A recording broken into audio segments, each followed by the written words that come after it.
केंद्रीय मंत्री श्री जीतन राम मांझी जी ने बयान दिया है कि कुछ ऑब्जर्वर ऐसे होते हैं कि जो उम्मीदवार जीत रहे हैं उसको भी जो है हराने का प्रयास किया जाता है।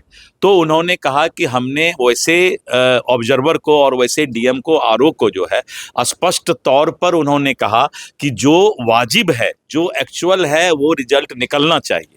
तो केंद्रीय मंत्री जीतन मांझी का एक वीडियो सोशल मीडिया पर तेजी से वायरल हो रहा है, जिसमें एक अभिनंदन कार्यक्रम में वो कहते हुए नजर आ रहे हैं कि उनके जो टेकारी के प्रत्याशी है 2020 विधानसभा चुनाव में उनसे संपर्क किए थे, इसलिए वो चुनाव जीत गए थे।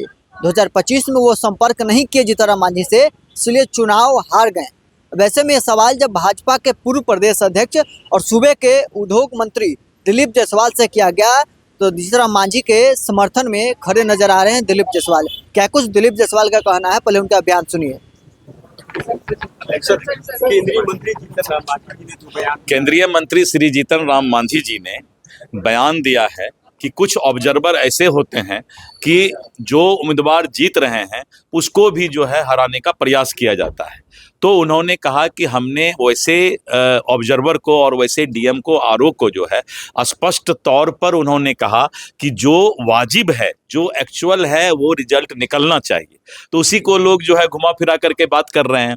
अभी परिहार में 18,000 वोट से गायत्री देवी सीतामढ़ी में जीत रही थी। अभी तक हमने पब्लिक को ये बात बताया नहीं है।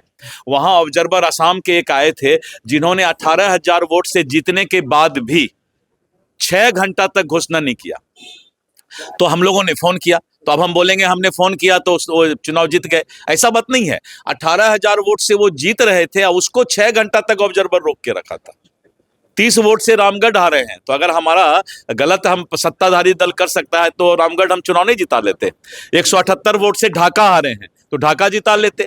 150 वोट से फारबिसगंज हारे हैं तो फारबिसगंज जिता लेते। ऐसा कुछ भी नहीं है। उन्होंने कहा कि जीतने के बाद भी ऑब्जर्वर 2600 वोट से जीतने के बाद भी ऑब्जर्वर रोक के रखा था। देखिए, अभी लगातार बिहार के जो एक नई सरकार फिर से बनी, एनडीए की सरकार, पूरे देश के अंदर एक माहौल बना है कि बिहार में निवेश करते हुए उद्योग लगाना, और इस माहौल को और पुख्ता करने के लिए हमने जो हमारा स्टेट इंडस्ट्रियल सिक्योरिटी फोर्स है उसको बड़े पैमाने पर, और इस इंडस्ट्रियल सिक्योरिटी फोर्स को हम लोग तैनात भी करने जा रहे हैं। उसके लिए हजारों में हमारे जवान की बहाली भी होगी। उसका प्रशिक्षण केंद्र भी नवादा में हम लोग सोच रहे हैं। और इस तरह के सुरक्षा और पूरे बिहार के अंदर इंफ्रास्ट्रक्चर, चाहे वो एयरपोर्ट का मामला हो, रेल का मामला हो, रोड का मामला हो, जो उद्योग के लिए, बड़े बड़े उद्योग के लिए चाहिए, ये दोनों काम हम कर रहे हैं। और इसी बीच में आपने देखा कि अशोक लीलैंड, दिवाज ग्रुप ऑफ स्टील और विशेष करके वेदांता ग्रुप, अनिल अग्रवाल जी ने चाहा है कि एक बड़ा सा एजुकेशनल हब यहां पर बनाए।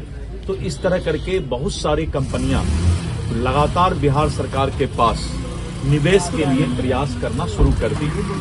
आज भी मैंने 4 उद्योग के लिए प्रोत्साहन नीति के 2025 के तहत संचिका पर स्वीकृति देके उसको कैबिनेट भेजने का प्रस्ताव किया है।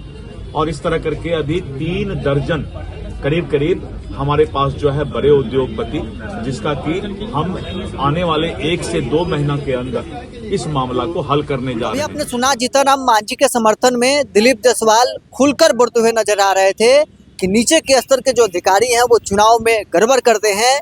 ये जीतन राम मांझी के कहने का तात्पर्य था। बहरहाल इस खबर में इतना ही। आप बने रहे न्यूज़ 4 के साथ।